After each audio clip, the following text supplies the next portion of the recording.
کے اعتبار سے یا قیام اللیل کے اعتبار سے ایک خاص لفظ آیا ہے ایماناً واحتساباً. اس کے کیا معنی ہے؟ اللہ کے نبی صلی اللہ علیہ وسلم فرماتے ہیں من صام رمضان ایمانا واحتسابا غفر له ما تقدم من ذنبه. جو ایمان اور احتساب کے ساتھ روزے رکھے، جو ایمان اور احتساب کے ساتھ روزے رکھے رمضان کے، اس کے پچھلے سارے گناہ معاف ہو جاتے ہیں. اس کو بخاری مسلم نے روایت کیا ہے.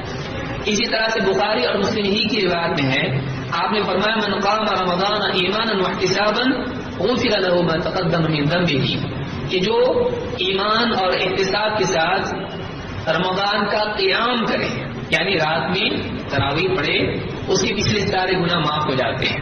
تو یہاں پر ایمان اور احتساب کے ساتھ روزے رکھنا، ایمان اور احتساب کے ساتھ میں قیام اللیل کرنا، تراویح پڑھنا، اس کا کیا مطلب ہے؟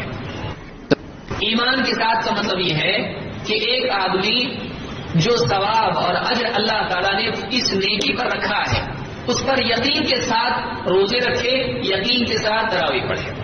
اللہ کی طرف سے بتائے ہوئے اجر پر یقین ہونا، شک میں نہیں ہونا ملتا کہ نہیں کیا معلوم، واقعی وعدہ سچا ہے کہ نہیں معلوم نہیں، یقین ہو کہ اللہ ضرور دے گا، اگر میں ایسا کروں گا اللہ دے گا، اس یقین کے ساتھ میں آدمی عمل کرے. اور احتساباً جب یقین ہے کہ اللہ دے گا تو اس کی طلب بھی اندر ہونا چاہیے. دے گا لیکن چاہیے مجھ کو نہیں چاہیے، ایسا نہیں ہونا چاہیے. اللہ دے گا تو مجھ کو چاہیے، مجھ کو ضرورت ہے اس چیز کی، اس چیز کی طلب میں آپ بھی نیکی کریں. تو ایک تو یقین ہو اور دوسرے طلب ہو. یہ دو چیزیں ہیں جو نیکیوں میں ہونا چاہیے، جس سے نیکیوں کا اجر بھی بڑھ جاتا ہے اور نیکی کرتے وقت میں خود ایک لذت آدمی کو محسوس ہوتی ہے. نیکی کرتے وقت میں لذت ہونے کے لیے کیا ہونا چاہیے؟ اس نیکی پر اجر کا یقین، اور اس یقین کے ساتھ اس اجر کی طلب آدمی کے اندر ہونا چاہیے، رغبت اس کے اندر ہونا چاہیے.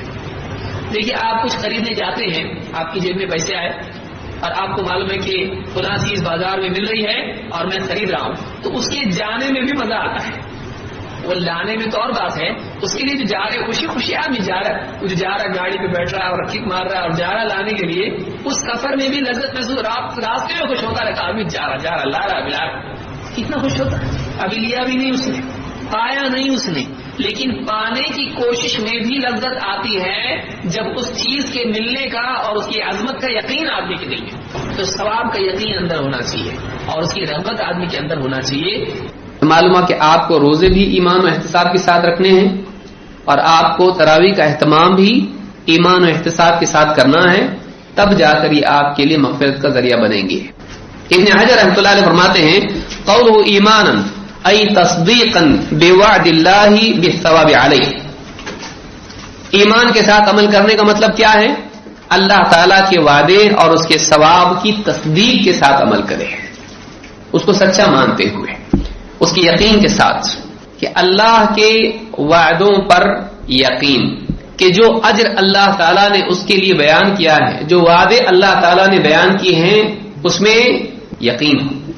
اور واحتسابا کا مطلب ہے، کہتے ہیں ای طلبا للاجر لا لقصد آخر من ریاء او نحوه، یعنی کہتے ہیں کہ احتساب کے ساتھ عمل کرے کا مطلب یہ ہے کہ اللہ کے بتائے ہوئے اجر کی طلب میں ان وعدوں کی یا اجر کی امید اور طلب میں آدمی عمل کرے، اس کے علاوہ کسی اور وجہ سے نہیں، مثلا دکھاوے کے لیے.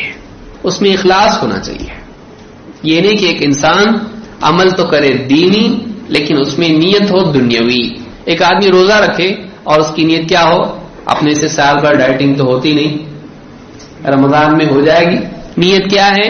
اگر ڈائٹنگ کا اس کو شوق نہ ہوتا تو روزے بھی نہیں رکھتا، لیکن وزن کم کرنا ہے اور ڈاکٹر بولا آپ کو ضروری ہے، اس وجہ سے روزے رکھ رہا ہے. اصل غرض و غایت اس کی یہ ہے.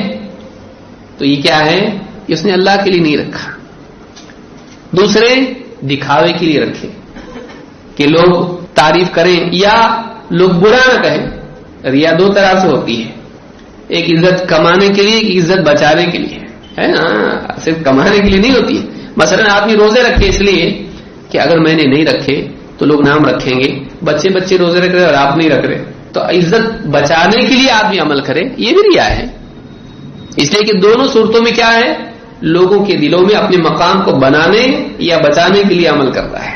اس لیے نہیں رکھنا چاہیے. تو احتساب یہ ہے کہ کسی اور غرض سے عمل نہ کرے, اللہ کے لیے عمل کرے. اللہ رب العالمین عظیم شان ہے. اللہ تعالیٰ کیا دے گا ہم تصور نہیں کر سکتے, اتنی اعلیٰ چیز اللہ دے سکتا ہے. وہ یقین اور وہ رغبت آدمی کے دل میں ہونا چاہیے, تب جا کر عمل بہتر بنتا ہے. اور دو کمیاں آدمی کے ہاں ہوتی ہیں عمل کرنے کے اعتبار سے. کبھی یقین نہیں ہوتا ہے اور کبھی طلب نہیں ہوتی ہے. کبھی یقین نہیں ہوتا, معلوم نہیں کہ دیں گے کہ نہیں دیں گے. اور یہ یقین نہ ہونا عمل میں کمزوری پیدا کرتا ہے.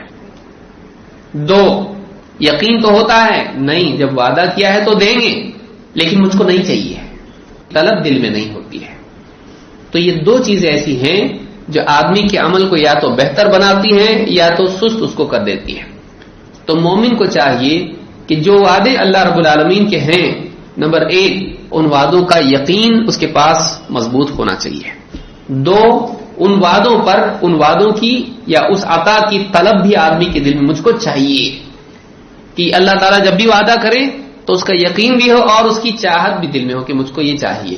جب یہ دو چیزیں زندگی میں آتی ہیں تو آدمی کے اعمال بہت قیمتی بن جاتے ہیں, اس کے عمل کا جذبہ اور بڑھ جاتا ہے اور عمل میں جان پیدا ہو جاتی ہے.